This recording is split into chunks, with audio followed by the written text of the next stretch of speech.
It's definitely like gotten to the point where I work out so hard that I'm getting exertion headaches. And when I ask my NFL trainer man, what is going on? He's like, you just never worked out this hard before. It'll go away. Can I highlight the quiet flex right now? The quiet flex he just did? Yeah. When I talked to my NFL trainer man, just dropped it right on the table. When you work for a college football team and, there's a lot of people that go have dreams to make it pro day, right, at Western Michigan University is 2 players we already know are going to get drafted in the 5th and maybe the last round. Yeah. And all the rest of them, right? There's maybe 60 people in this participating in a pro day that are like their life's work is through their own athletic ability. Mm-hmm. There's something to be said. I hated working for my college football team because of the culture. It was a woman-hating, racist culture. Mm-hmm. But, I really respect athletes on an individual level, right? Yeah. And I think, it's been hard for me to get back into football. Yeah. Post 2015, 16. I haven't been back. I actually haven't been to an NFL game since like the OG CTE scandal, and I was already falling off with like the combination of the Kaepernick and the Lions 2015 divisional against the Cowboys, in which the referees picked up a pass interference flag against a Cowboy player that was harming Brandon Pettigrew's. I felt like it was entertainment at that point. I was like, you know what? Is this actually a thing, or is this WWE style? No, it's wrestling. I really wonder that. They wonder. That's my conspiracy theory. People wonder about the NBA. Obviously, LeBron going to the Cleveland Cavaliers, Wembanyama going to the San Antonio Spurs, Cooper Flag going to the Dallas Mavericks after they traded Luka to get that. I don't know about that. I think that is true because I will tell you that Amari Sankofa has been in those rooms. Mm-hmm. Detroit Free Press, Pistons beat reporter, has been in the lottery room where they're literally picking the lottery balls out of the thing. And he tells me it's not rigged. Nah. And so I believe him. But I don't know about the NFL. At the highest levels, I do think that the people who have relationships with Jerry Jones might frame a better outcome for Jerry than the Detroit Lions. Let me put it this way. I had a feeling the NFL was built different because there are some people on background that I've talked to in the Lions organization that I'm like, yeah, man, you gearing up for, getting ready to make some big trades. It was like, oh, the trades are done. I'm like, bro, you can't make trades yet. The trades are done. Like, straight face, they're done. I'm like, wow, okay, so it's hanging like that. Yeah, it's hanging like that, man. Like, we figured this out a long time ago. So, now that we got our audio settled out, welcome everyone to our live stream. If you don't know, this is how it works around here. This is a recording of our daily audio podcast. What we do is we do a little bit of time to let you all join us here on the stream, usually a couple of minutes. I think we'll get started at 11:20, and we'll record the show. Put your questions in the chat. Yep. We will answer them. Sam has graciously offered to stay with us for a little while. We will answer some listener questions. We'll have some post chat as well. The podcast is for drive time, so it's going to be between 20 and 30 minutes. And to be fair to our audio listeners, we don't include like the chat questions because that would be very disorienting for them. A little bit. So we save that, and then, of course, we get things back and forth. So I really appreciate people tuning in. We are at our studio at Techtown in the Paris of the Midwest, which is Detroit. That's right. I don't know if everyone else accepts it as the Paris of the Midwest, but I don't care. As somebody who's been to Paris and has grown up here, there are some similarities. And there are some differences. And there are some major differences, but I'll allow it. All right. So what we'll do is we'll get recording this thing. And as I said, put your questions in the chat. We're not trying to ignore you. We do have an admin in there who will answer technical stuff or whatever if you need something. And let's get started here, friends. Let's get it. All right. You want me to introduce Chronicle then 1 million or 1 million? How do you want me to do that? Whatever is more comfortable to you. I could just be Sam Robinson of the People's Twitter.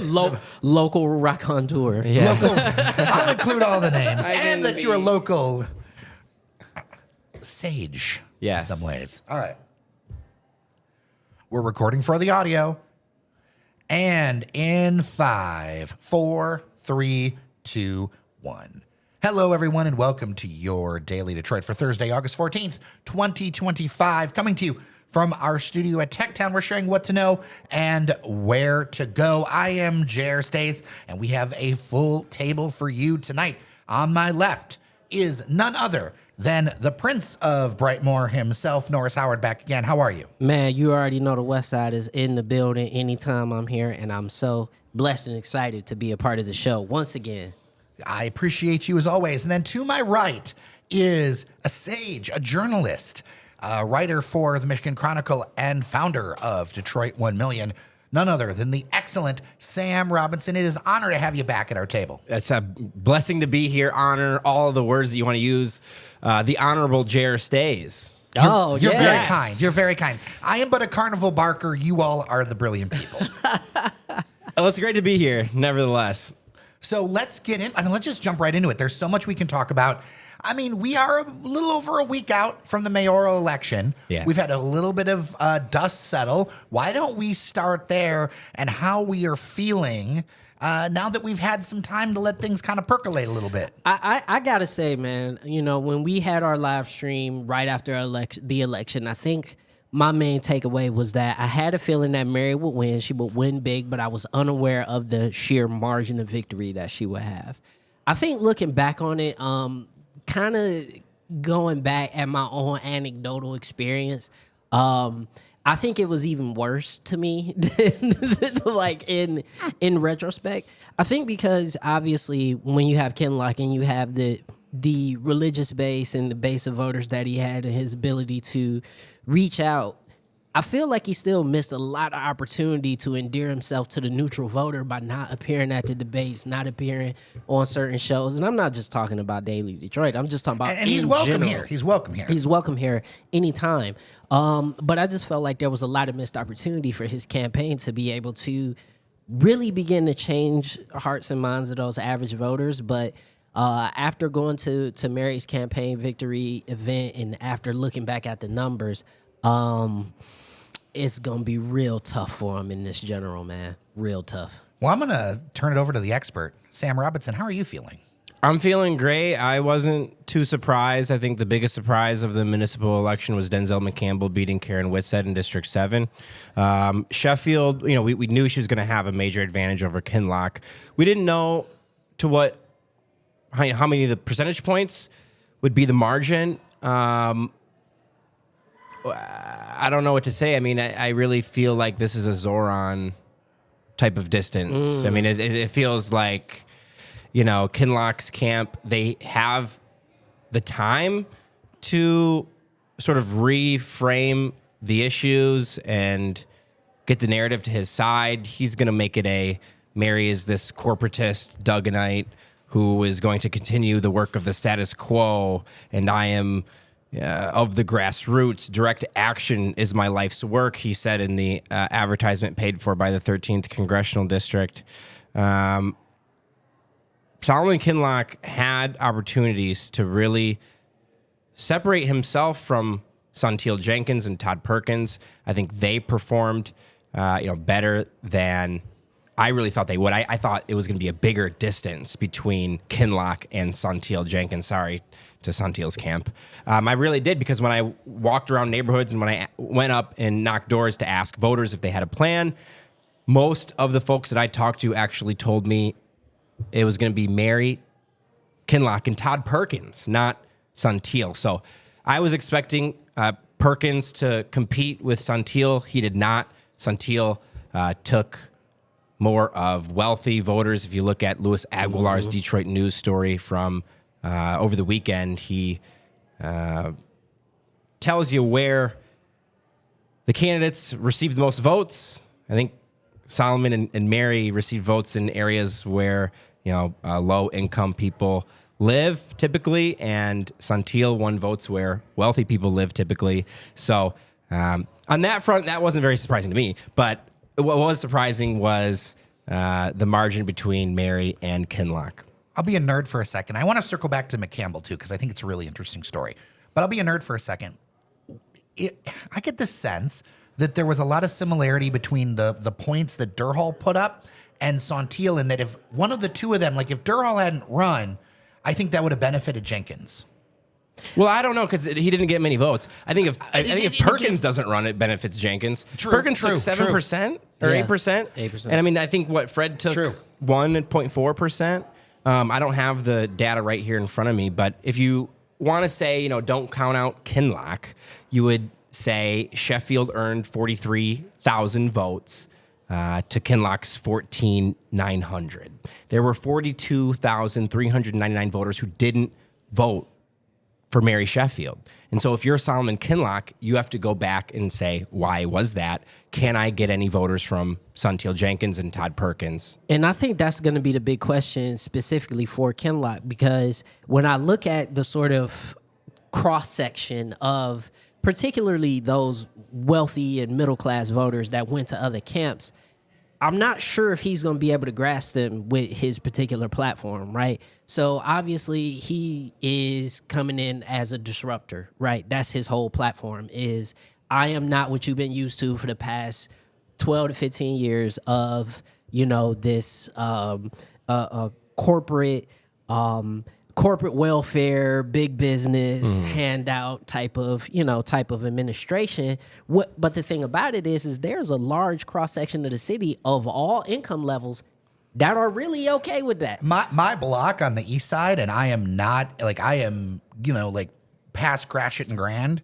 It's all Sheffield signs. It was always all Sheffield signs. Right. Sheffield was out there knocking. Sheffield was in people's backyards. Yeah, the ground game that I saw, was incredible. Off the chain. It was a far margin. And I'm not just saying Kinloch, but all the candidates, right?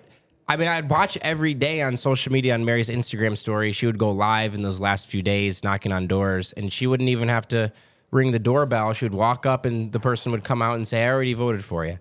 Well, but also she is, and I'm not saying that Kinloch doesn't have this, but Mary is magnetic.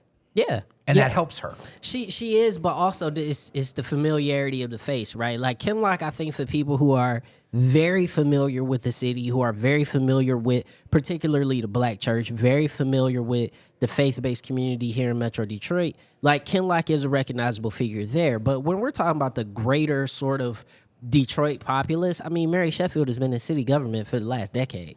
You know, so it sometimes just comes down to the fact that we know her face, we know her name even longer than she's been involved in politics. And it doesn't play well on social media, but it is my experience that oftentimes social media and what I hear with residents does not match, especially when it comes to things around Duggan, because I hear a lot of people and I talk to people on my block, they liked what he did. They had questions about what he did, but they like the end result and they want to see more progress, but they just want that progress to hit the neighborhoods. And that's why Kinloch's message of the two Detroits and, the corporate elites are, running amok on workers. He tells me one of the reasons why he even entered the race was his inspiration, taking inspiration from Sean Fain's stand-up strike. And this idea that, these elected officials, when they go into these boardrooms with, these executive class elites, they don't know how to stand up for themselves and their residents. And I think that is true, where I think, it kind of falls on deaf ears as people remember 10 years ago, their streetlights not working or their garbage not being picked up, right? And it is interesting to me, while he is certainly a first-time candidate, I would say he's a political newcomer. He is flanked by a longtime Democratic official and his brother and Jonathan Kinloch, right? Yes. He is supported by political heavyweights, Wayne County Executive Warren Evans. He had early support at the Michigan Democratic Convention in February. U.S. Rep. Brenda Lawrence came out and endorsed Solomon Kinloch. And UAW. Of course, the UAW endorsement, might not have powered his primary result as much as maybe some folks would have thought. Of course, in New York, the UAW also endorsed Zoran. And Well, I mean, but my argument would be is that a place like SEIU, don't they have a lot more members actually in the city? Because there aren't that many plants in the city that are UAW. You know, that's something that the UAW would strongly disagree with. They would bring you the number of retirees in the city that are all continue to be UAW members. So that's where they would say we are the largest union that has a presence in the city of Detroit is through the retirees. That feels like a maybe. Okay, Right, I hear him. I hear him. Will they, and how they supported his campaign, I think, is the bigger question, right? They did door knocking. They sent the boots on the ground campaign, but we only saw Sean Fain once. I think playing into the Sean Fain, playing into what just happened in New York could serve Kinloch really well. And instead, what we're seeing is, what is he talking about right now after the primary is crime. Yeah, crime.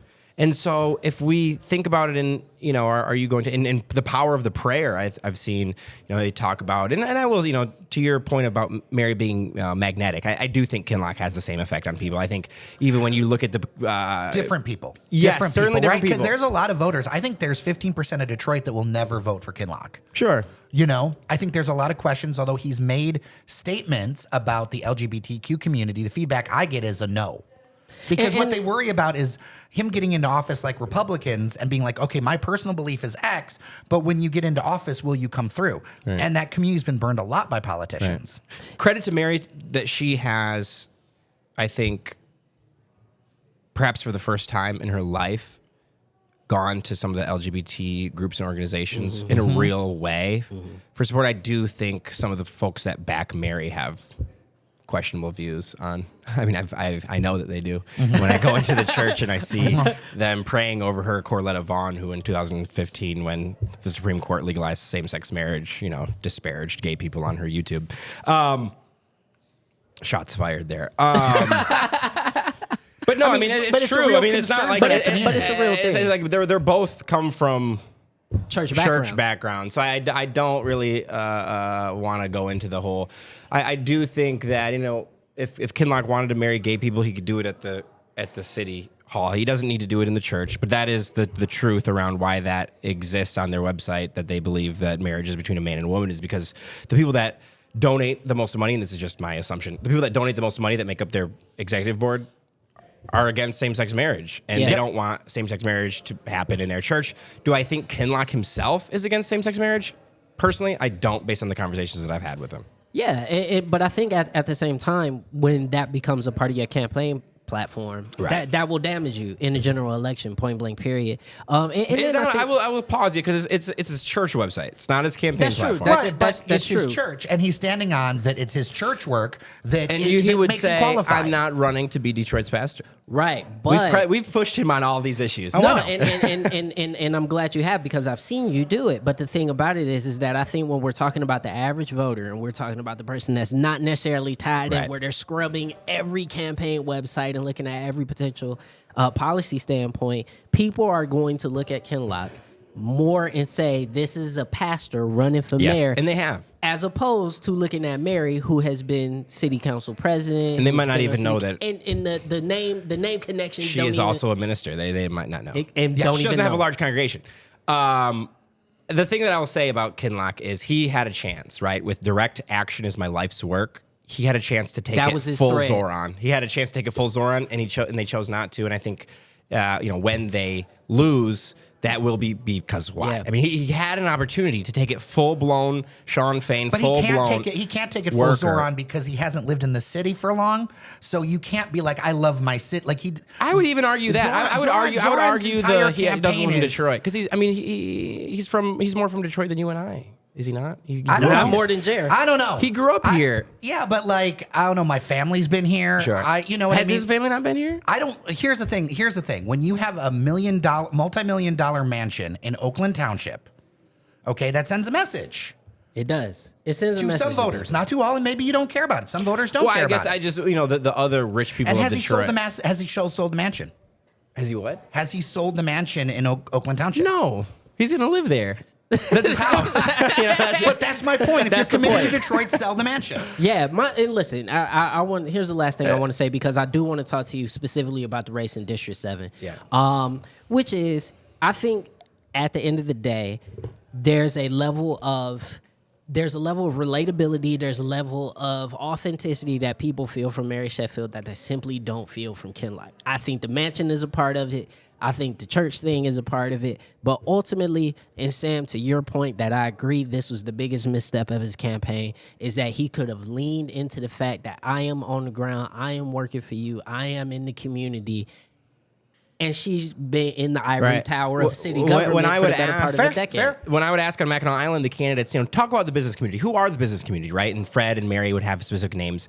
When I asked Kinloch, talk about who is the business community, right? He would say, well, I'll leave that to them to name, the capitalists of Detroit that, go in and take the wealth. And so it's like, oh my God, dude, like, are you a leftist? Like, and I don't think he had the ideology also, fully he was right formed there. out. He was close. But I don't think Detroit is that leftist. Like when I get feedback, when I get that feedback, who's getting me jobs? It's not. Right? And if you're somebody who's a Detroiter who's worried about, hey, you want to go from making whatever, the 40,000 or 38,000, that's the average, I don't remember it off the top of my head, to getting to the regional average of like 60,000 or 70,000. Yeah. Where is the plan for that? Where is the plan for making Detroiters wealthier, not just we need to make things more affordable. His plan that we've seen him back off of, right? I mean, not just not talk about as much, was the 10 grocery stores in neighborhoods and the 10,000 affordable housing units. And he's on Facebook, sort of outlined other housing proposals, community land trust proposals.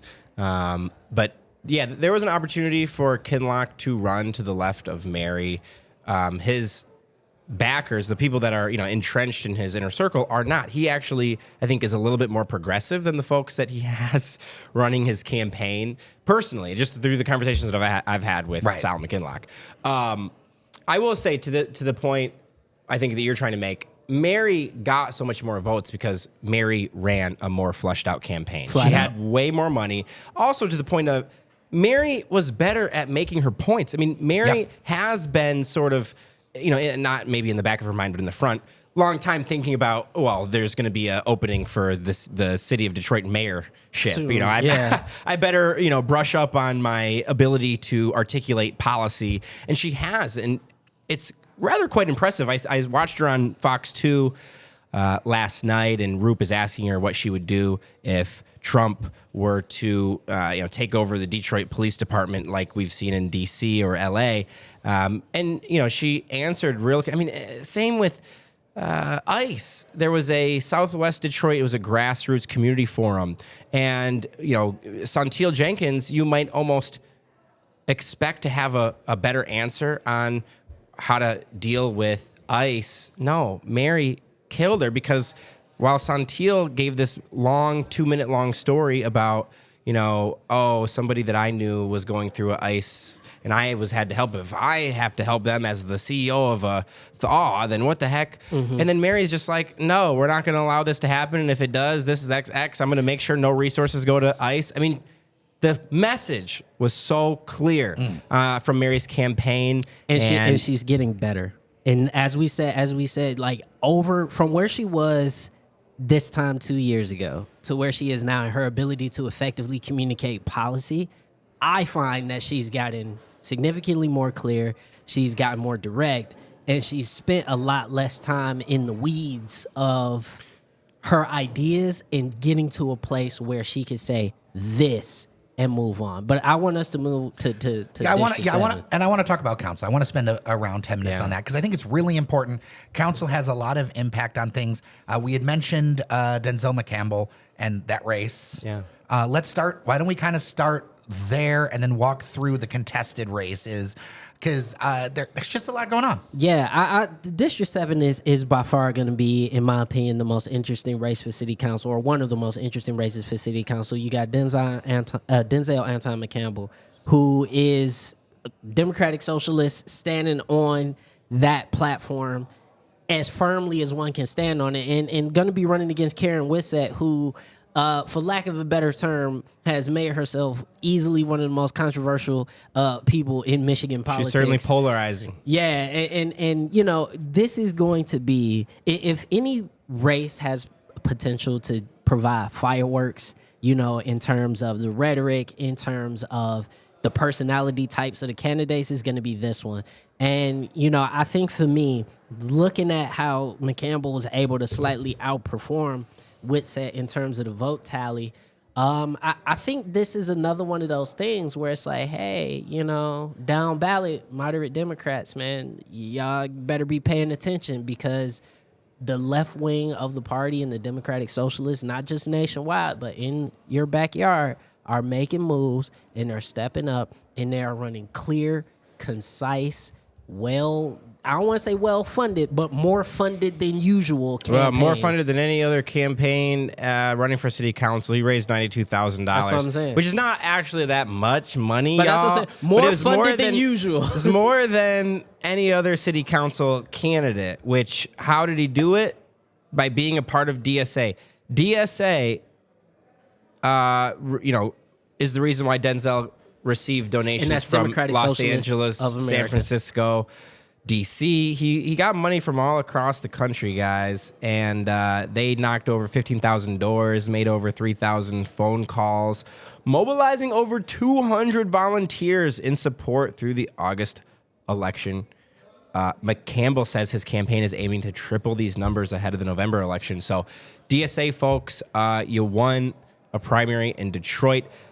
The issue that I see come up on Facebook when the DSA folks publish the photo of themselves, the volunteers, right? What is it? In D7, that's a black district. That's black. Big black, people black, in black, West black. Side Yeah, Detroit. West It's Side. all white volunteers at DSA. Because that leads to a point I wanted to highlight for listeners who may not know off rip, right? I want to be accessible here. So that district runs from like Fullerton in 96, south of Linden, crosses Grand River for a little bit. Its easternmost boundary is like Dexter and Roselawn and Oakman.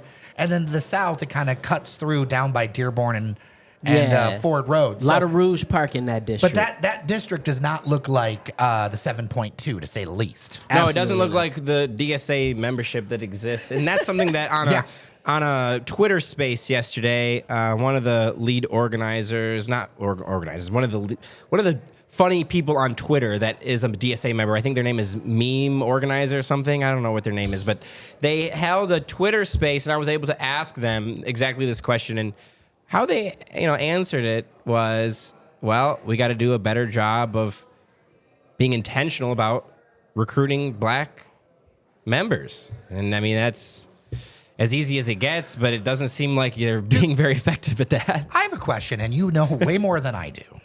Do we have any kind of idea on breakdown as far as race of voters? Because like in Chicago, we know that 61% of white voters in 2023 went to the polls, right? And they highly overperformed the rest of the city. And in different cities, we have that breakdown. Do we have that breakdown in we Detroit? will. Well, we're going to get it from the state. That is going to come out about a month later. So Okay. Next No, month. you're way we're gonna smarter than find me, it. so. No, the state has that information because it's a part of the qualified voter file. Yep. Okay. The city does not. The city gets it from the state. In this District 7 race, 9,947 voters total. Denzel received 3,397. And then Karen Whitsett, she's a state rep, received 3,341. Now, Karen Whitsett, of course, told me, she preferred meeting with Trump over her meeting with Biden. She met with Trump in 2020 to champion hydroxychloroquine. Okay, question. Yeah. Since this is a DSA race, do you think the president will get involved? I don't know. I don't know how many races they got going on across the country. And that connection with and that personal connection with Whitsett. Right.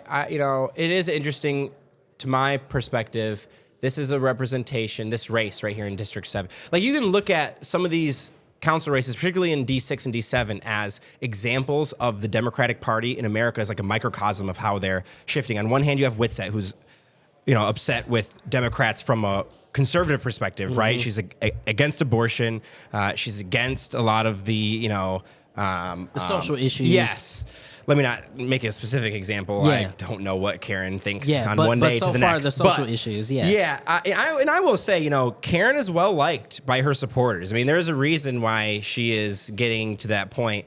there's a reason why she's in office currently, right? She is a trusted voice to many residents there. I mean, when I ask the District 7 city manager, I forget the person's name, but she expected, this was I think 3 or 4 months ago at a youth forum trying to get young people civically engaged. What is her name? Her last name is Davis. I just forget her name. I'm sorry. But she told me she expected Karen Whitsett to move on. And at that point, she hadn't even heard of Denzel McCampbell. She didn't even know who he was. When I asked Whitsett, have you met Denzel? She says, I've never seen him. I don't even know what he looks like.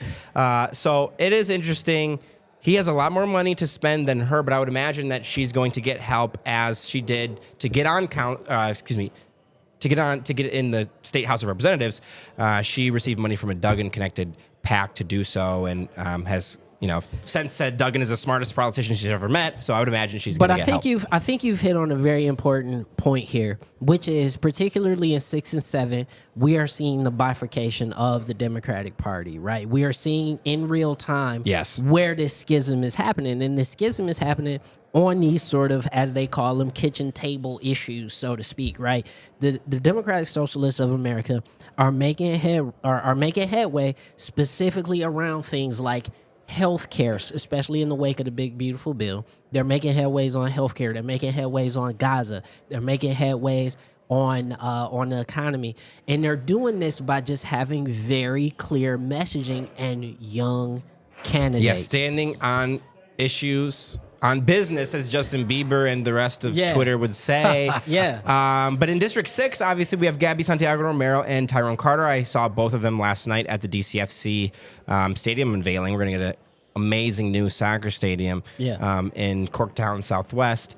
Both of them were there, but Gabby was the one that spoke on stage, talking about how exciting it is for her. Catching up with Tyrone after the fact, it just seems clear he recognizes himself as the underdog in the race. I do think that has a chance to be a really close race. Do I also think it has a chance for Gabby to just run away? I do. And for people who need orientation, that is Southwest Detroit. Yes. And a sliver of downtown and Corktown as well. And Tyrone Carter, what he represents, obviously Gabby is the young Hispanic, queer, DSA candidate, right? Yeah. So she represents these intersectional communities within the Democratic Party. She is 3 decades younger than Tyrone Carter, who, of course, has 30 years of legislative experience over Gabby.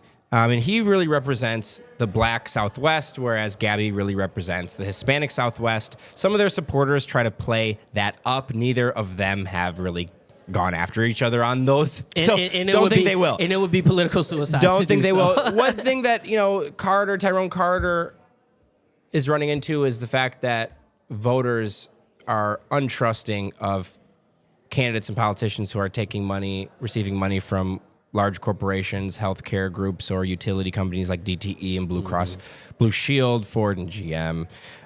He said at a Southwest candidate forum for just him, Gabby, and Anita Martin was the other candidate. I think she was a write-in. He said it's insulting when voters insinuate politicians who take corporate money owe them something in return. And I, in my head, say, Tyrone. That is a bad answer. That's a no answer would be better. He said who you accept money from means you're bought and paid for. That's an insult to almost anybody running. The biggest contributor to any campaign that I've ever had was me. How do you represent the poorest district? You're not rich. Where do you get the money from? Gabby's hit back was there are rich people that live in our district. Look at Corktown. Right. There's rich people that are here.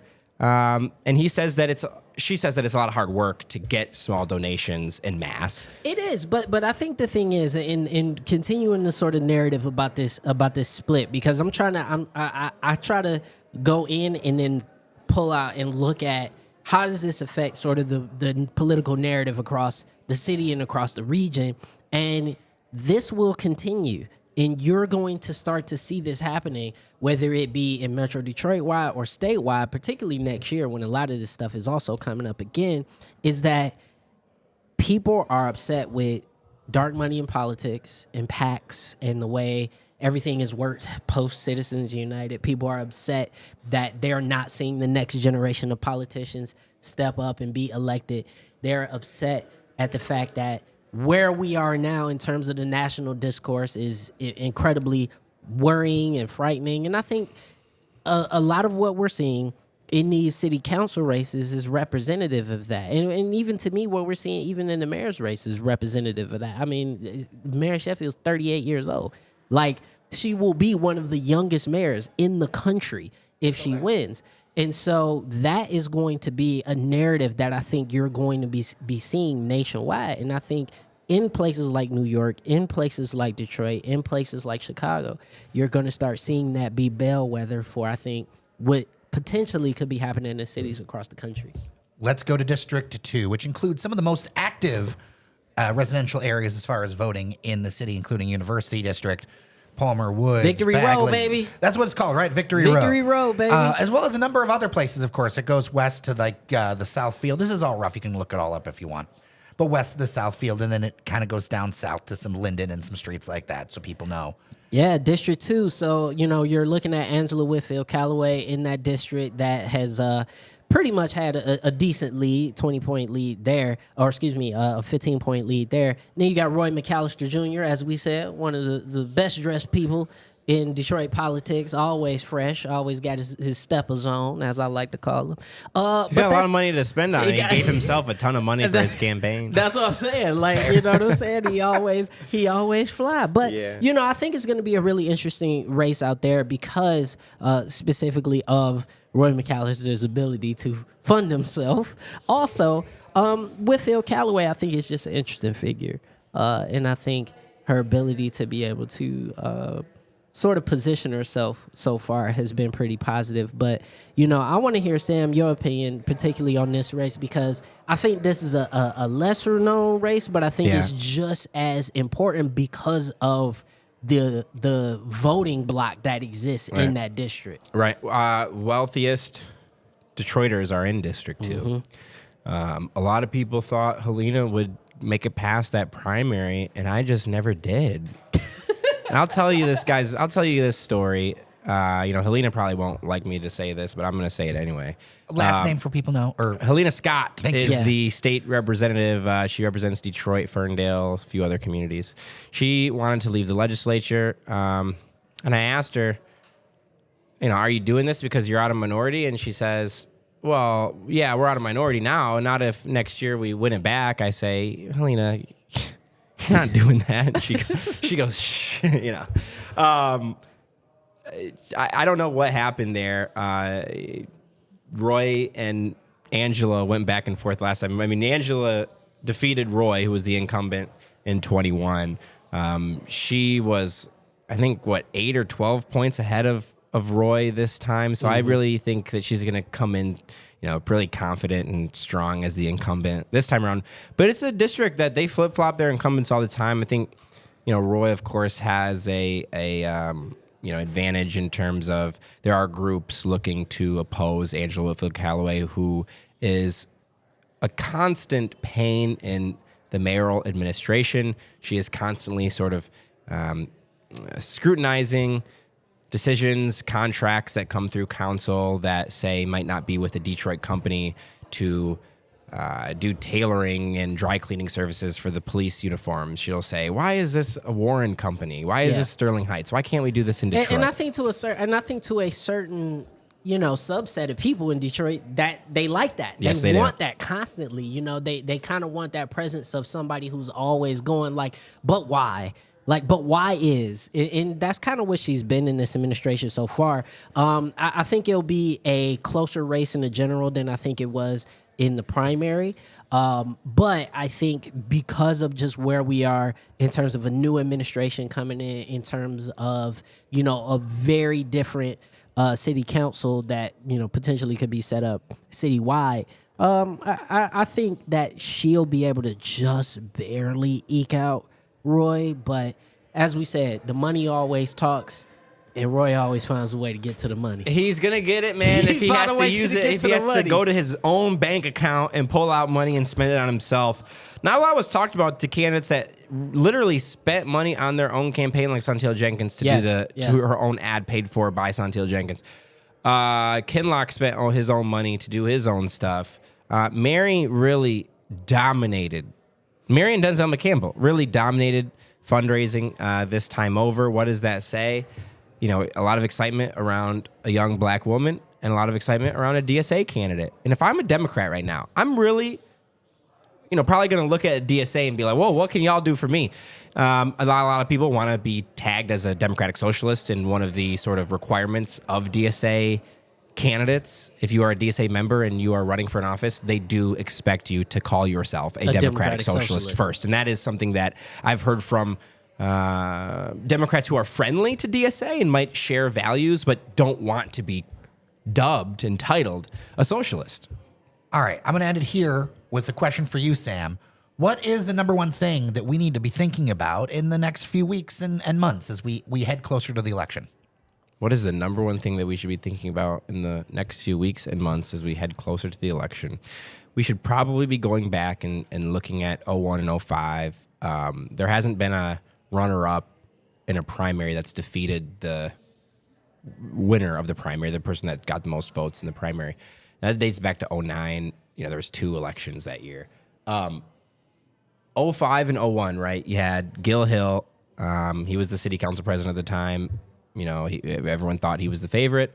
Polling thought he was the favorite. Then Kwame won big time. Kwame won against Freeman Hendricks after losing in the primary to Freeman Hendricks. He was really able to rehabilitate his image after not the text message scandal, but other scandals. Wasn't that a non-majority win, though? I'm trying to think. I'm trying to remember. I don't have the data for you. I think it was a non-majority win. I will tell you that if Kinloch wants to do anything, he should probably enlist the help of Santil Jenkins, who, to my understanding, does not like Mary Sheffield. And if I'm Solomon Kinloch, I am going to sort of assemble an Avengers-style team of people who do not like Mary Sheffield and Mike Duggan. And if I'm city council, I'm really looking out for Gabby. Last night told me, this is hot off the press. This is first in Daily Detroit.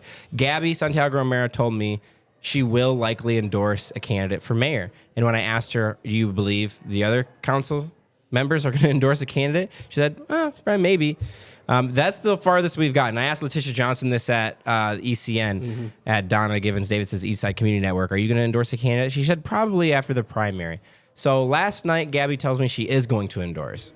The other day, a month ago, before the primary election, Letitia Johnson said that she's going to endorse after the primary. And I asked Gabby, so you're going to endorse Mary? And she said, we'll see. So she didn't answer my question. I could not see her own colleagues endorsing the other candidate. No. In this. I just couldn't see that. Especially with Gabby and Mary, where they've worked on similar issues. Both of them will up each other in answers. I don't think they have the exact same value set or political beliefs at all. But I do think that there's a overlap there. If city council members in large endorse Mary Sheffield, I think that says a lot. If they don't, that says even more. I think that says a lot. But I don't know. Some of these members have their own races. That's obviously. But I was getting to that point to say, if Duggan endorses, that's it. That's it. It's game over. If Duggan endorses Mary Sheffield, that's it. Kinloch, I'm sorry, but you have to make sure that doesn't happen. Maybe call Duggan and say I'm sorry for the, because I understand I do think Jonathan Kinloch has a strong relationship with the mayor, and obviously he has resented the two Detroit's narrative and has actively tried to resist the Tale of Two Cities narrative, and so he's not going to slow down in that. And so I would imagine the wedge there probably drives a little bit further. It was funny at the State of the City, Duggan goes through all these faith organizations and churches that are doing really good work, and everyone noticed how he left out Triumph. Obviously, in an election did not year. say Triumph. Did not, but I just think it's really interesting. Kinloch talks about, I've never taken one dime from the city. It's very interesting. Keep it locked to who is getting endorsed. That's what I'm paying attention to. All right. Yeah. Well, with that, I think it's time for us to wrap it up today. A little bit longer episode than usual of your Daily Detroit, but I appreciate all the insights. I wanted to get it all in one package for people. Yes, here we are. Man. And if people want to follow Sam, where can they go? They can go on Twitter. You can go on Google.com and you can just type in Sam Robinson Detroit because that's where I'm at. I'm at that point in the clout of you can just Google my name plus my city that I live in. But pretty soon you'll be able to just Google my name. I think if you Google my name, a photographer will come up first and then like a former football soccer player.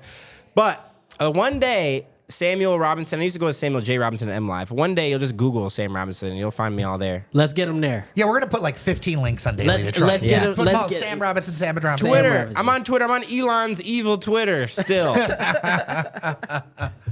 Well, with that, I'm Jer Stays. And I'm Norris Howard. Thank you so much for listening. Thank you so much to our members on Patreon, patreon.com/Daily Detroit, because local media requires local support to survive. So thank you so much for your support. Until next time, thank you so much for listening. Remember that you are somebody, and we'll see you around Detroit.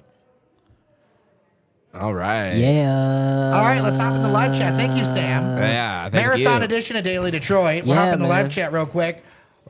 Sam, another Sam says, watching, listening, and enjoying, fellas. Mr. Hey, Sam. Mr. 123, good morning. Mary Sheffield, if win, has everything to gain. If she loses it all. I mean, I think what he's I think what he's trying. First of all, Mary Sheffield, the world is her oyster, bruh. Like, but I think the likelihood of her losing this election, particularly as Sam said, if she gets those endorsements from City Council or potentially from Mayor Mike Duggan, is, I hate to say, a foregone conclusion. I can't say it's a foregone conclusion. I'll say this: it is highly unlikely, given where she is right now, given potentially what her financials will be, given what people feel about her in the city. It's going to be very difficult, I think, for Kinlot to make that up. The way I look at it is this: is that she would have to torpedo herself in order to lose this election.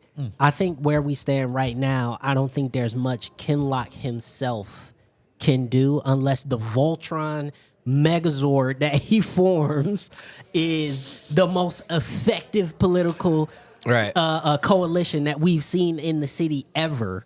Unless he does that, she would have to torpedo her own campaign via whether it be scandal or something else. But she has a lot to gain here, in the same vein, and I hate to say it, but in the same vein that we saw the upside with Kwame Kilpatrick when he first took the mayor's office. I'm talking about that first term, where there was so much hope in the city around him, around a young candidate, around a candidate that sort of represented the next generation of Detroit at the time. And obviously we know how that ended up. I do, for a comparison to Mary Sheffield, if she is elected, I could see her being sort of a more prominent version of Abdullah Hamoud. I could see that. The I way could see he's that. on social media, yeah. and I could see that. he's very much well liked by his supporters. Absolutely. And young people are frustrated right now in the city, feeling like they don't have a seat at the table.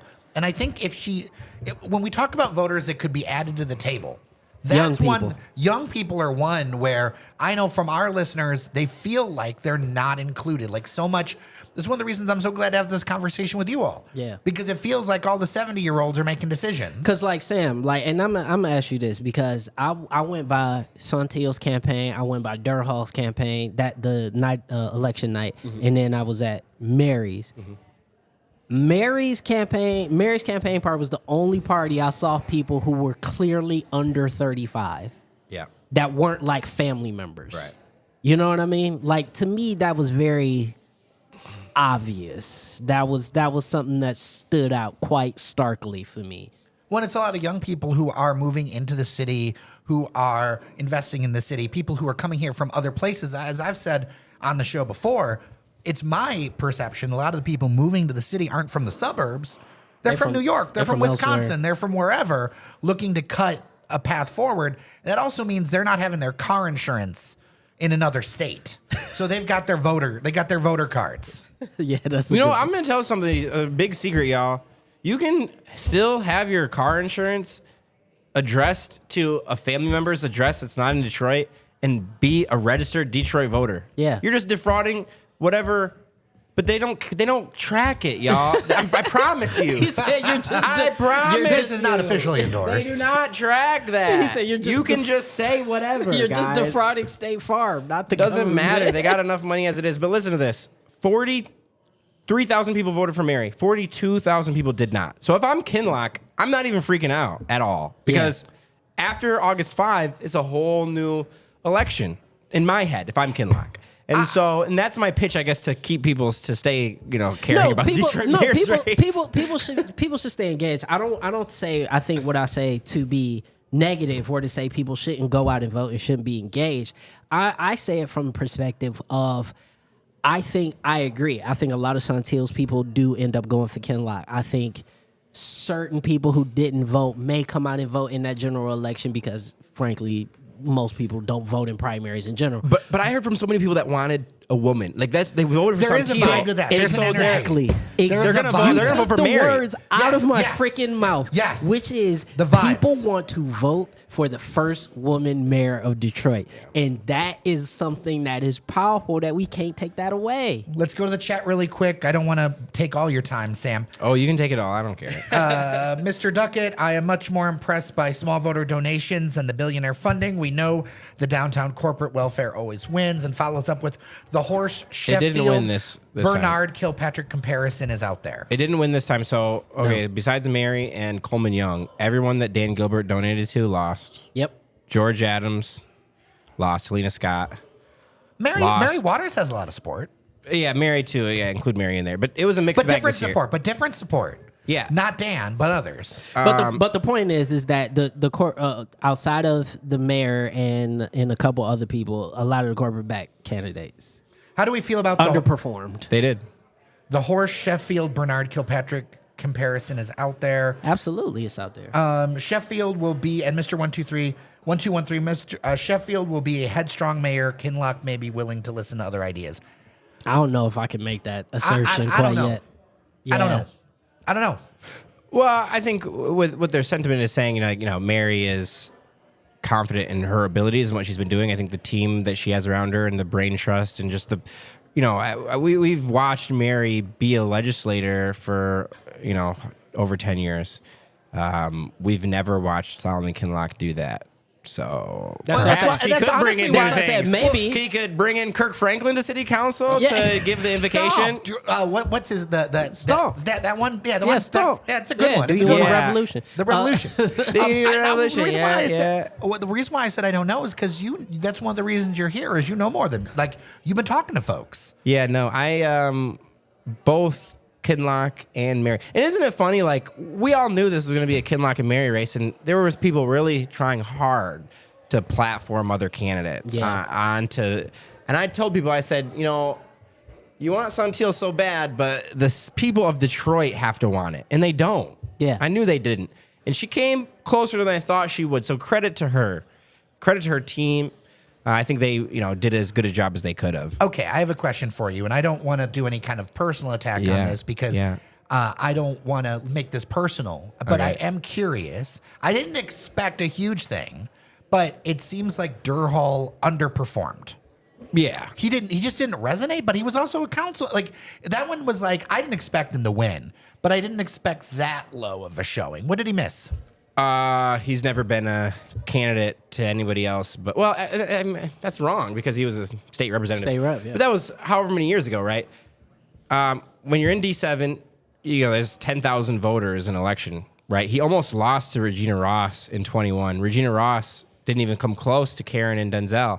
She got she got some votes. She got 25% of the votes. Let me not say she didn't come close. But when you see Fred almost losing for his own seat, from the start, we wondered where he was going to get those votes. And I will say that he worked really hard. He did. I think he actually worked harder than some of the other candidates. And it just didn't resonate because I think that's just where people are. I don't think the message that he was, giving was one that was going to resonate with anybody at all. I think Fred Durhal is a great policy mind. I think he had the most flushed out ideas. Yeah, I think he's a guy that can sit down and actually put together a legislative platform and execute on it. I think his issue is very simple. I just think he had a harder time being more charismatic than a Mary Sheffield. I don't even think it's charismatic. It's the popularity bit, right? It's the magnetism. It's the magnetism. And he's not magnetism. He is a guy that is, he's a guy that's going to go in. And he's going to do the work. And do the work. And he's not a statesman, a figurehead, and that's what people want in the politicians, especially in Detroit, man. Especially in Detroit, man, where we had the same city clerk for 20 years. They want somebody that they know. Yes. They want somebody that they like to look at. No offense. They want somebody that, is magnetizing for whatever reason, fair or unfair, right? Yeah. No offense to her at all, but I feel like it's going to be a Weekend at Bernie's situation, like a Weekend at Janice's. She'll just be there forever. Nah, Janice. She will be there forever. Nah, Janice ain't leaving. If Garland can't take her out, nobody can. She'll be passed on. There will have been the poster with the clouds in her face, and she'd still be clerk. Denzel, tried a few years back, didn't come close, did not come close. He was a city charter commissioner. Well, and I think also at the end of the day too, like the job of the city clerk is to just like not fuck up. Like, that is true. Like, you know what I'm saying? Like, if people it is to follow the rules. If people know they can on election day or the month of or whatever, take their ballot, put it in the box, or go up there to the boulevard and vote. And you know what? They will always vote for you. And the thing is this is what somebody told me that I thought was real smart. All the people who work on the elections are all people who vote, and they're all going to vote and advocate for their boss. Yeah, exactly. I will tell you guys, the one thing that we didn't mention in the podcast is District 5, Renata Miller versus Willie Burton. That is actually the most ridiculous race of all of them, because you have two individuals who, aren't the easiest to get a hold of. It's easy for me to get a hold of Renata, but she does not like everybody. No, she does not. We should have talked about District 5 because that's mine. Yeah. Right, we're in District 5 right now. The first time I met Renata Miller, it was at Baba. Well, no, it was at the Michigan Democratic Convention. I was like, "Oh, you're Renata Miller. You're running in D5." She talked about her desire to raise the inclusion of young people in business and government. She talked about her daughters have both own businesses. One of her daughters is a famous actor, reality star on a show done by Laurel Plummer. He is a native Detroiter who owns the Zeus Network. She's on Baddies. Her name is Jasmine Renee. And yes. And you didn't know where I was going with that. You didn't know where I was going with that. But Renata Miller is a polarizing figure in her Indian village where she comes from. She's got a number I've gotten a lot of listeners message me about her. They don't like her because she tried to sue a guy that was running an Airbnb out of the garage of a house using funds from a neighborhood association that has censured her. She claims that she was well within her right to use those funds to stop the Airbnb. The Airbnb, it's illegal to run an Airbnb out of your garage in Indian Village. So, but I'm going to add a color. So I'm going to add a moment of context or color, not with this particular story, but my grandmother lived in Indian Village. I spent a lot of my childhood in Indian Village, and she had the only duplex in Indian Village. And the hell she got in the 80s for having a duplex. Oh my, yeah. Right? Even though it was been there the whole time, it was built by a streetcar conductor. She owned it. Like, it's but the hell that she got back then, even though she was the historian and all that stuff activated, there is something about Indian Village, and I love Indian Village, and I got friends over there. There is something about that neighborhood of like 1,500 whatever people. It's got its own vibe. It is the most. I will go on record and say Indian Village is the most insular community in the city. Period. Yeah. Oh yeah. And it was that way. It was that way back in the 80s and the 90s. Period. I remember the things that my grandmother would say about like, well, you don't cross X Street or this and that. Like there's always had that culture there of Indian Village. And Willie Burton is, of course, the fiery, progressive. You could call him a leftist. Board of Police commissioner who. I was in Desert Oasis one time, and he was asking somebody on the phone, how do I ask again for Rashida Tlaib's endorsement that I never saw happening? Willie should be a lot further along than he is, and I think fairly or unfairly, depending on what side of the aisle you are on with Willie, he's got a lot of support and people that respect him, but also a lot of people that are sort of silently shaking their head and saying, Willie, you got to show up to the things that you're elected to. I think the participation in that board of police commissioners has been sort of scrutinized. You can go on Outlier and see exactly how many of the meetings that these board of police commissioners have missed. Willie is a strong opponent of surveillance of ICE, and is certainly a progressive champion. Not DSA might want to join them. But his that's platform. what I say, like, if you're a Democrat right now, why would you not join DSA? Unless that's who you like. So, for instance, if you are more of a corporate Democrat, don't. But like, if you are already a progressive Democrat and that's how you are, that's the wave. I'm going to say it. Even if you're a corporate Democrat, I don't even know at this point, man. But I mean, the thing is that you got to be at the stuff, man. Like, you got to be in the streets. Like, what this election has shown me more than anything else is that Detroit still very much so functions off shake hands, kiss babies. Look, like flat out. I Like, don't mean to bring him into it, but I'm going to bring him into it. The skill that Sri Tanadar has is if there is a plate That's around, why he keeps getting elected. He arrives magically somehow He out of also nowhere. keeps getting elected because there are black politicians in Detroit that their egos are just way too big and they can't stand down from one another. They can't say, "Oh well, we're gonna split the votes," but whatever. Was that not our whole narrative for that race? 100%. I still believe Adam and Donovan is too many. I think if it's just Adam, Donovan, and Sri gonna win. Because Period. There's gonna get two sets of black voters voting for Adam and voting for Donovan. And those leaders against Sri forget that the suburbs vote. They and do. the Right. district has a lot of you got to convince people in Taylor Right. to vote for Melvindale. You. And Melvindale. Right. And you can be mad about it all you want, but it is what it is. Yeah, And you got to and- show up there, otherwise you will lose. And that's my point, is that you look at who a lot of our incumbents statewide and citywide are, and almost all of them, without fail, are the people who are the most visible. Point blank, period. You know what? This leads me to another thought, and feel free to correct me, Sam.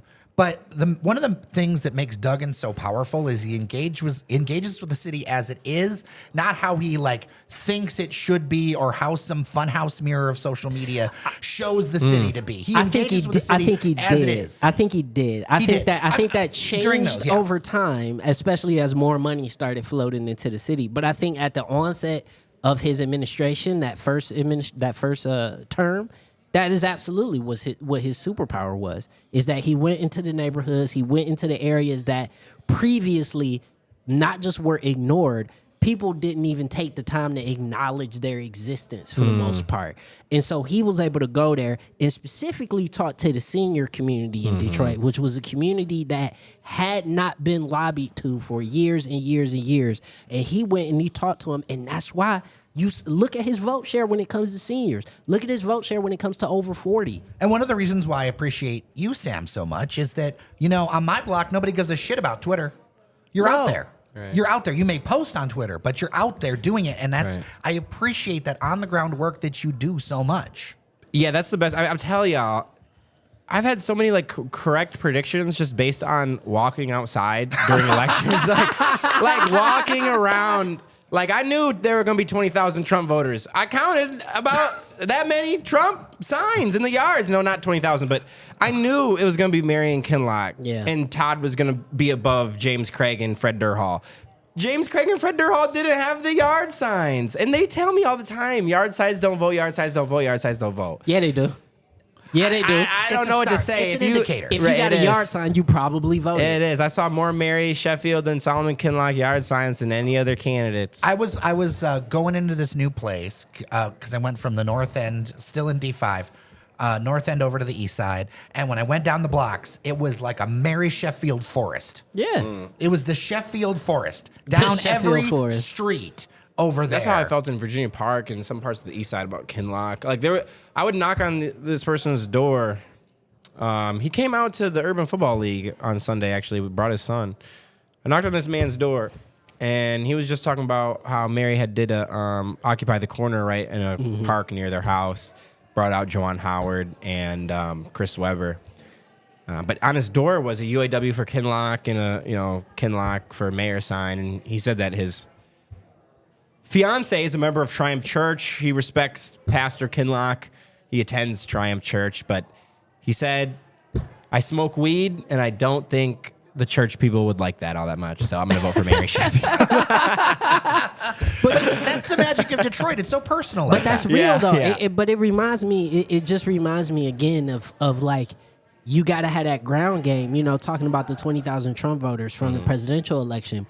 I was going to some various little baby PAC meetings at the time around the time of the election, and one of the things that stood out to me that was so stark is that they would have a lot of the rappers and stuff, and people were like, why was Ice wear Vezzo at the Trump thing when he came to Detroit? Why was this rapper there? Why was that rapper there? And it was very simple. Nobody thought about it this way, but he was like, listen, I'm a felon. All my friends are felons. We not felons anymore. We did our time. We went to prison. We doing this. We doing that. And so people are saying that because I'm a felon, now my political voice should be erased. That my validity as a political, as somebody who has a political will should be erased. Yeah. And I'm not saying that there's a equivalency to the race now, but I'm saying you would only know that if you got in the streets and talked to the people. And I really resented how much attention was placed squarely on Vezzo when Sada Baby was the real person that was on stage supporting openly the president. Peasy was right there wanting the shoes and, saying F Kamala and everything. Vezzo was sort of taking it more. I do think he, affinity-wise, favored Trump over Biden or Kamala Harris. But it was interesting. And absolutely no scrutiny put on Mary Sheffield for including all these people in her events after they supported Trump.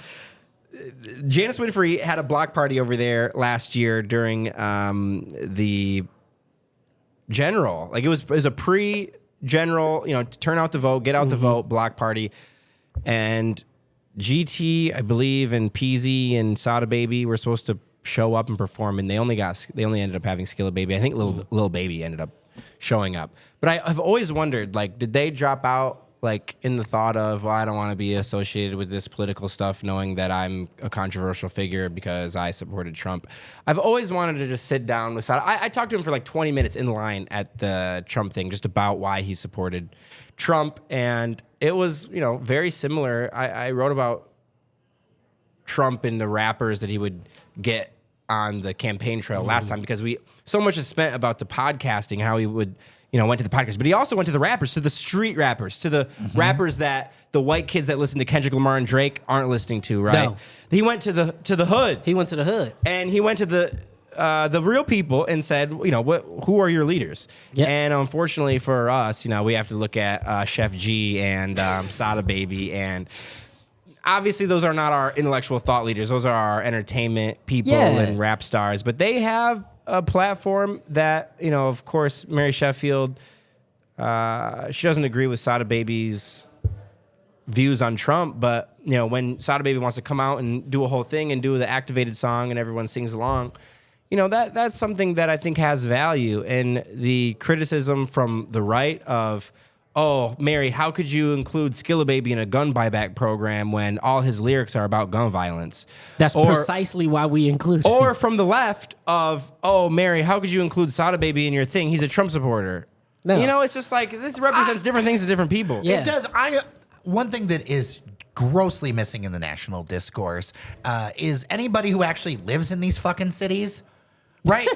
Right. Like, I'm sorry, but like if you live in Detroit and have been in Detroit, of course this makes fucking sense. It makes sense. Right? But what people are trying to do is score dunk points. They don't give a shit. Right. They don't give a shit about what's happening on fucking Gratiot and Grand. All they want is to raise some money for some shit. And I'm sorry, I feel strongly about this. I've become more and more of a localist as I've seen our political discourse get shittier and shittier. Mostly because like it's becoming this like crazy, insane, like talking bizarro world that doesn't have shit to do with shit on what I'm dealing with, where I'm going to work today. I'm waiting for the 8 bus and I saw three stray dogs. They were friendly stray dogs. But three stray dogs at Warren and Gratiot. You think Nolan Finley and Caitlin Buss interact with stray dogs ever? No. I am sure not. No. And I want to put stray dogs and Nolan Finley in a room. And that's the point. Maybe right? you like them. Maybe you'll get along great. And that's the point that I bring up, right? Is that, you know, the people who are able to illustrate and communicate their platforms are the people who are sitting down and formulating their platforms in real time with the people that they're interacting with. You know, and obviously, look, they not going. It's politics, right? No politician is ever going to deliver on everything that they promised. Of course not. Of course not. In the campaign, it's about direction. It's about direction, right? And so, you know, for me, when I look at where we are politically in the city of Detroit, this is going to be one of the most pivotal elections that we've ever had in our city's history because of the connection to the national conversation, because of the connection to the potential gubernatorial election next year. It's going to be very interesting. And I think, you know, the difference in the administration that we are in now compared to what that administration will look like this time next year, I think will be incredible. So, yeah. Someone said Chief Craig had said in one of the forums about gun buyback is that the criminals are not going to turn in their guns. I mean, they're not. They're not. The criminals aren't going to do nothing. I mean, they're going to continue nothing. being criminals until they have a better reason not to. And that's the key. How do we get them a better reason not to? not be criminals, Right. dog. This whole the gun buyback is that's not the point of the gun buyback. It's to take the guns off the street so they don't wind up in the hands of criminals. How what you just think a gun appears in a criminal's hand? No, they obtain it somehow. I just don't like the lack of logic that some people like. No, but the thing about it is also, and you hit the nail on the head, which is the thing is that we always talk about criminals as if most criminals become criminals because it's fun. Right. Like, no, people become criminals because they want to survive. People become criminals because they feel like the other options are less valid than the ones presented to them from criminality. And so I think, listen, at the end of the day, I remember I had a conversation, this is very anecdotal, but I had a conversation with an old friend of mine who used to live on the block with me. And I asked him one time, I said, bruh, let's break down how much money a year you make. And he said, okay, let's do it. So we did the math, and he made about, this is back in the mid to late 2000s, he made about $52,000 untaxed, right? And I was like, all right, you don't have health insurance. So if you get shot, you break a leg, something happen, anything happen, you got to come out of pocket for your medical bills. All this, I kept rattling off. I was like, bruh, you could be a lot less stressed out just working at the plant, dog. And he was like, man, I ain't trying to do all that. But the point is that nobody sat him down and presented to him the options that were available, right? And I think the more we begin to talk about, hey, man, we're providing you health care, you ain't got to worry about that. Hey, man, every neighborhood has a job training hub that you could go to, that you can develop skills. Hey, man, you've been fixing cars since you was 13 years old with your pops. Tell my across the street neighbor who's lived in my neighborhood since the 60s that they can have their corner store back that is now completely full of weeds and left out. That's what I'm saying. Like, give the people hope. Give the people hope, but just foster the skills. Like, let's not just talk about getting people to go to the university. Let's not just talk about getting people, even though the Detroit Promise I think is a good start. But let's not just talk about getting the people to do the traditional path, man. Like, everybody knows a dude who fixes your brakes in the neighborhood. Everybody. That's just how it is in Detroit. That's how it is in many other cities across the nation. Like, help that dude start a business. Help that dude start an auto shop. Help that dude start, even if all he You know who said that? Mike Duggan. Yeah. Well, a lot of people don't want to hear that part. But my thing is that the gun buyback thing is not the solution to crime. It is an aspect of reducing the premises for crime to happen. It's just a reduction effort, right? Less guns on the street mean less chance for them to get in the hands of people who may commit a crime. People aren't just criminals like, that's what I am. I'm a criminal. Like, am I a criminal because I had a misdemeanor charge? They 7411 did off my record, so I don't have any. But when that happened, I got charged with I've been charged with possession of marijuana. I've been charged with impeding traffic. That was when I got arrested as a reporter. I've been charged with, my latest charge is in the 34th, actually, defrauding a gatekeeper. I went out of the DTW parking garage, the big blue garage, and the gate was just open. So you just drove up. And I just drove away. And then months later, I'm like, yeah, I'm going up to Mackinac, actually. And I get stopped by a Mackinac City police officer, like, yeah, is everything good? Like, he pulled me over some nonsensical thing. I'm like, that didn't happen, buddy. And then he went back to his car. He came back and was like, the reason I'm actually pulling you over is because you have a warrant out for your arrest. I'm like, what? And so I go to the 34th, like, a few months back and, clear it up, pay like the $180 fine or whatever. But does that make you a criminal? Am I a criminal? I'm a criminal because I have tattoos on my hands. I'm a criminal, man. So people aren't just criminals. They become criminals by doing crime. Mr. Duckett. Like me. Mr. Duckett, it's easy to pay rappers appearance fees if you have Dan Gilbert's checkbook. I mean, yeah. But that's why you have Dan Gilbert's checkbook. Yeah. That'd be a good...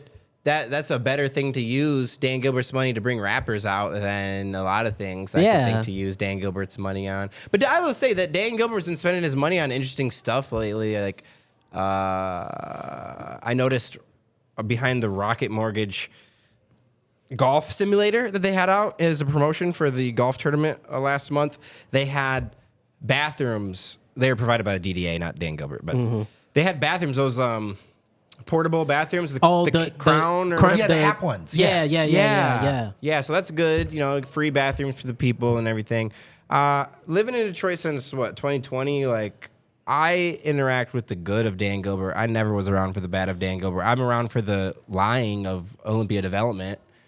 And like, can we just for a second, y'all, the fact that soccer stadium is going to be built before anything in that district of Detroit. And I mean, there's brownfield developments. There's going to be some other little things like that, which would be given to anybody. The reason why they tell us Keith Bradford at Olympia Development, he's the CEO president. He's been on the show. Economic factors. And I'm like, nah, like, what do you mean by that? Like, do you guys not have enough money? Okay. Like, economic factors are the reason that they can't build fast. So what are the economic factors that constrain particularly yours only? Is it that you're broke? Or is it that you're greedy? Because Little Caesars Pizza makes $5 billion a year. Okay, so here's my working theory. I think that they have some cash flow, but they don't have the accessible wealth to the level that they need to do those things. Sure. I know they've been doing a road show to get investors. And so Dan Gilbert, when he builds his properties, he is basically looking at this as a legacy thing. 30 years payback. No, okay? he's working totally those numbers. Okay. Yeah, 30 years. He's okay with losing money. He's been losing money. He loses money on everything. Right. That's the hard truth. Right.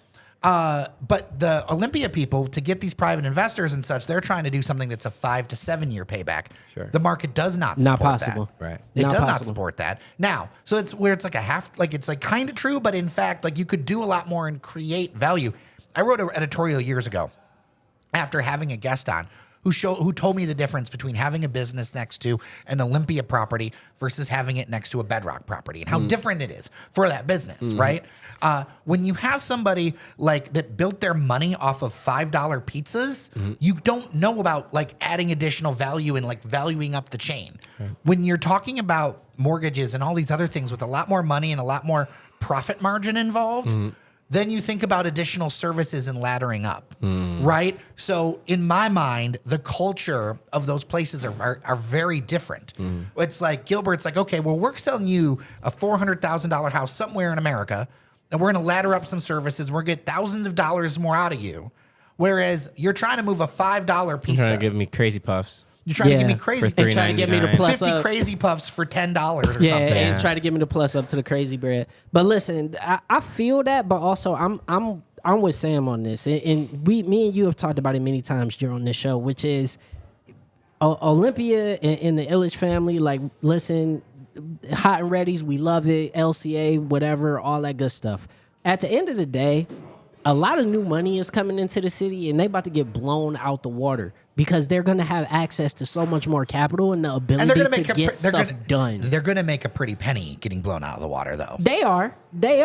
But if it's about legacy, if it's about still having your name on stuff, which is still a very important thing for old white dudes, like, that just simply will not be a reality, because if we're looking at what Ross has been able to do with the University of Michigan building, we've seen that has been able to be done potentially what's going to be done with the Detroit City Football Club Stadium, what we've seen done with Hudson's, what we've seen done in the past 5 years with development, with outside money coming in, not including Gilbert, it is night and day compared to what we've had the 15 years previous. I've got another piece of feedback, which is going to elicit, and thank you so much for watching, but you're about to get an unpopular opinion. Mr. Duckett says, I love the shows. Y'all are so merciful to the Detroit billionaire cartel. I have let me kick off because I got an unpopular opinion. Kick it. We don't have enough billionaires. We don't have enough money coming into downtown to spill into the neighborhoods. When I go to Chicago, you go to Chicago, you go to Chicago. Yeah. There's not enough economic activity to spill into the neighborhoods. Yeah. There's not enough money, period, full stop. The reason why we're not seeing it is because there isn't enough to overflow. And downtown is nowhere near done yet. I can go down streets, see empty, weeded blocks right next to fucking LCA. Like, that is absurd. Wouldn't exist in other cities. It would not exist in other cities. And so the whole neighborhood focus with the mayoral candidates is kind of, and I think about it myself, right? You still need to continue doing the downtown development. And it really needs to accelerate. There is nowhere to walk and get a coffee from where this studio is. Is this done? You can go to Babo over there. Yeah. Yeah, but like but the point is you go to need Plum both. Market? Can't get a coffee at Plum Market? I mean, but Plum Market's like only exists for And they close at Pistons 3. and Henry It's Ford. not for the rest of the public. Yeah, It closes It's at not. like 2. I know. Yeah. If I was a candidate, this is what I would say. We need billionaires, but we need them to come in a beneficial way You need for 5 Dan residents. Gilberts. And how we do that is we say, hey, Dan Gilbert would just be another guy in He'd Chicago. just be a guy. he would. We say, your kids are all going to live here. They don't want to live where you live right now. They don't want to live in suburbia Farmington Hills. And they don't. Your kids are going to live here. Okay, so what does that mean for you? What does that mean for you? Yep. You're going to be here. You gonna be here. So Right. what does that And mean? so That what- means you got to put money into the schools. You got to put money into the infrastructure. Yes. You got to put money into job Neighborhood training, development. neighborhood development, Target in a neighborhood.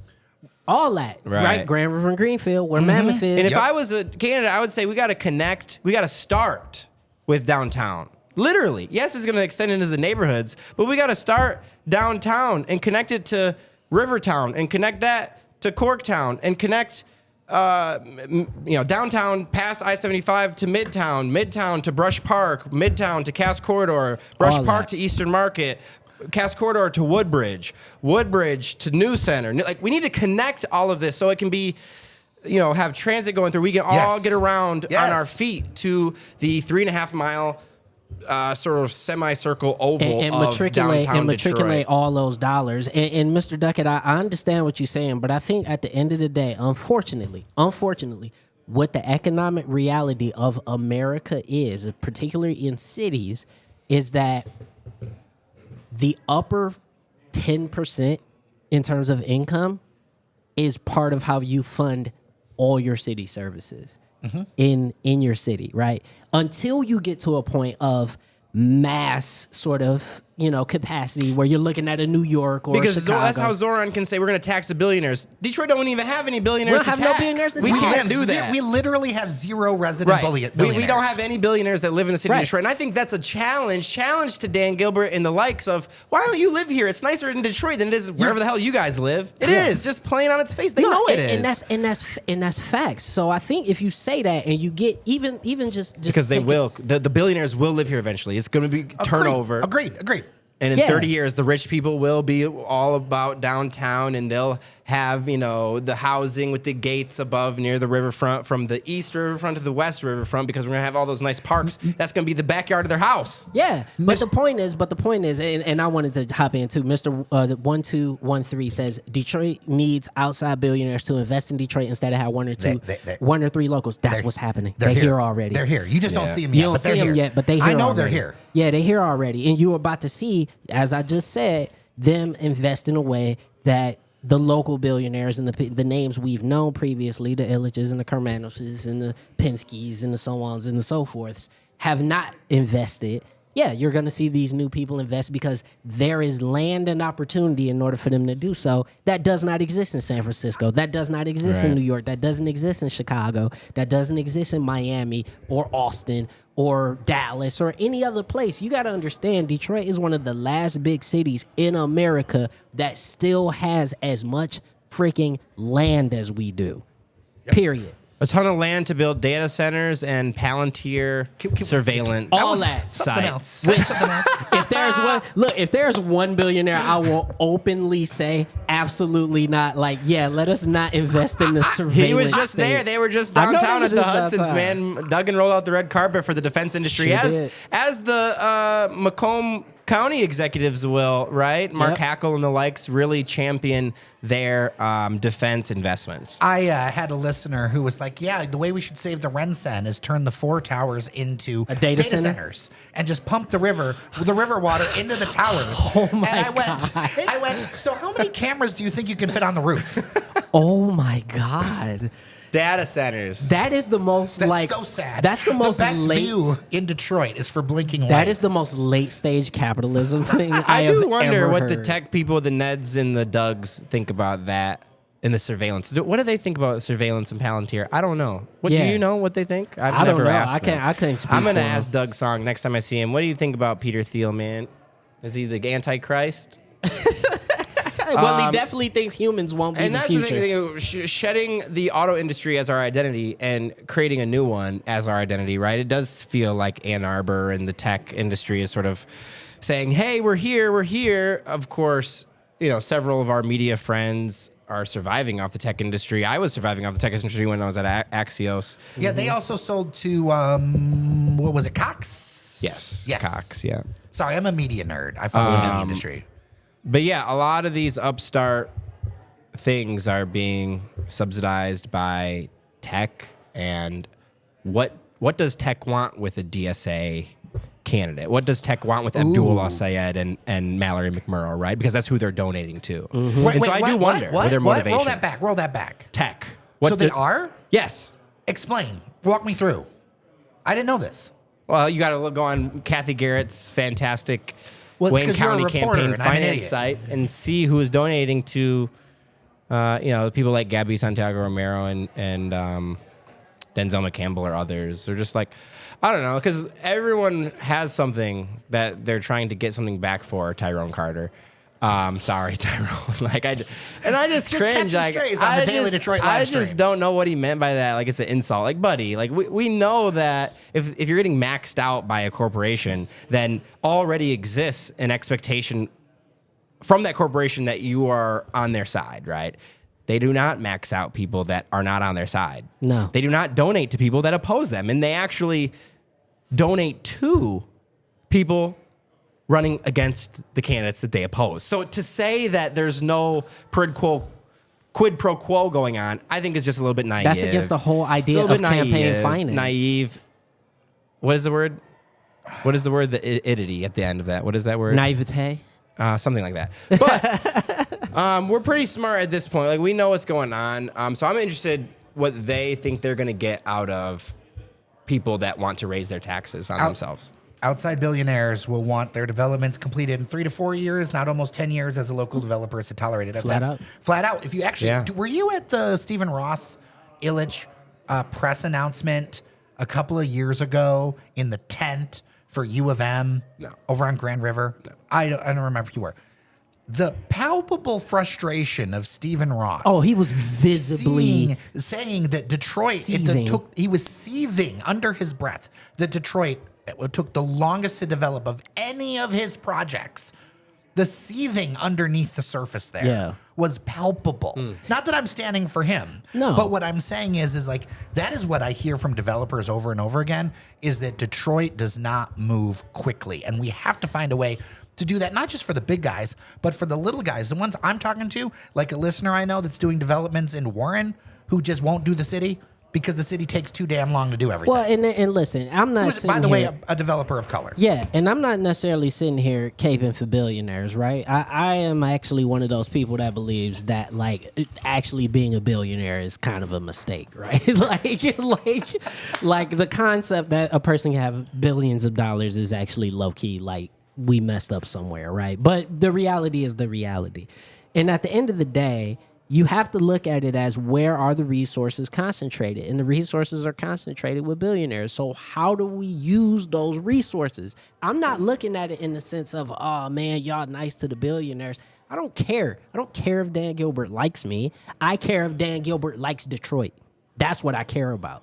So if he wants to come in and invest and spend his money here so he could build a giant square dick in the middle of downtown, like, I'm okay with that. I'm not okay with the phallus. Yeah, well, it is what it is. But the point is that I'm okay with that, right? Oh, you're being metaphorical. Yeah, I'm being metaphorical. Okay. I'm being metaphorical. But the point is that in order for us to be able to attract more people, attract more residents, so we get to a point where depending on the philanthropy of billionaires is not as necessary as it is currently, you need a critical mass of wealth. And right now, we don't have that critical mass of wealth. You look at how quickly stuff is able to be done in places like, I look at Miami in particular, because Miami is a place where it was like, for the vast majority of my life, it was where you went to party and do cocaine, right? And then, like, I've gone down there in the past 4 years, and just the amount of development that has occurred during the past 20 years is insane. But it's been able to do that because so many people with so much freaking money have decided to pump money into it. And listen, that has its downfalls as well. Because they want to live there. But that has its downfalls as well. But at the end of the day, if we want to see the mass development that we see in other big cities, it is going to require people with a ton of resources. Some people don't want that, though. Some people don't even want the mass development. And some people don't want any development. I mean, I think back all the way to an interview that I saw with Coleman Young, the mayor, and him talking about, fundamentally, it's the money and jobs left the city. And he basically talked about how he was cleaning up the whole way, and that there's only so much you can do without money and jobs. Yeah. Right. And this is Coleman Young, who everybody loves, who, not everybody, but a lot of people online love to hate. He was right about a lot of things. He was. It's so interesting, man. Like, I want to key on that point, right? So many people online love to hate. I go to every single in-person thing, and he's not just beloved, but he's like viewed as this figure of hope for people. He's viewed as like an Obama-like figure in Detroit. Mm-hmm. And so the online, it's almost a parody how far people who are educated, master's degrees, PhDs, educator, this and that, know all. And then the white people who are educators, master's degrees, know all, have such different perspectives on Coleman Young. You're not listen, I don't feel like you understand Detroit if you don't have a nuanced opinion about Coleman Young. You don't understand the city. You don't understand the context. You don't understand his importance. Not everything was rose-colored, but not everything was, bad. Like he was of a moment that was very important culturally to this city. And if you don't understand that, if you don't understand why he's still beloved by many people, you do not understand Detroit. And you really probably shouldn't be making decisions about this place either. Hey, listen, it's the same reason why if you talk to people my age, you'll hear, man, Kwame was a good ass mayor. I just heard from a Census Bureau field agent that was, collecting information on me at my house, and I asked her about the mayor's race, and she said, "You know what? If I would have voted," she said she didn't. "If I would have voted, I would have written in Kwame Kilpatrick." Yes, she said Kwame should have ran. Actually, she said she did vote. She said, "If I could have my candidate of choice, I want Kwame to make a comeback." And what I'm hearing from people in the comments, I'm not hearing it, but I'm reading it in the comments of the New Era Zeke, when he's parading Kwame around the neighborhood, is there is a big audience for him still. He's still certainly polarizing to many Detroiters, but a lot of people, and I think, the redemption arc, remember when the Fox 2 story came out about Kinloch and everyone was kind of like, 19 years old, these 33 years have passed since then. It's a completely different person. I do think Detroiters love a good comeback story. They do, but I think you look at, when I'm talking about mayors and we're talking about, like, if you don't understand Coleman, you don't understand the city. I think Kwame is another one of those figures where if it is confusing for you why people liked Kwame Kilpatrick and still like Kwame Kilpatrick, I know lots of people who wouldn't vote for him and didn't like what he did, but still have a nuance about him. Well, they have a nuance about him, but at the bare minimum, there are people who are old enough, my age and slightly older, who are old enough to remember, like, yeah, bro, like, stuff was really weird and really bad. But the park next to my house, the grass was cut. The lights were getting fixed. The trash was getting picked up. And by the way, the city still owned the waste waste department. Right. And so much of this, though, too, is vibes, and I think that's part of circling it all the way back to the beginning of this conversation. It is vibes. It's vibes, and that's one of the. I think the thing is that Mary has is that young energy. People want to be hopeful about Detroit. I know a lot of people are negative, but there's also a lot of people who want to believe in this place. Yeah, they want a representative figurehead, right? And I think that's she provides that. Really, she's come such a long way from even when I started to cover in 2021, like at council, in her behind the podium when she's announcing some new thing or championing someone else's, giving away a Spirit of Detroit award or whatever. Just every time I hear Mary talk, it reminds me of when I first heard Governor Whitmer talk at a Michigan Press Association event when she first became governor. She was nervous and she was kind of stumbling over her words. ML asked her a bunch of questions that, since has gone back on what she said, saying she would open her office up to FOIA.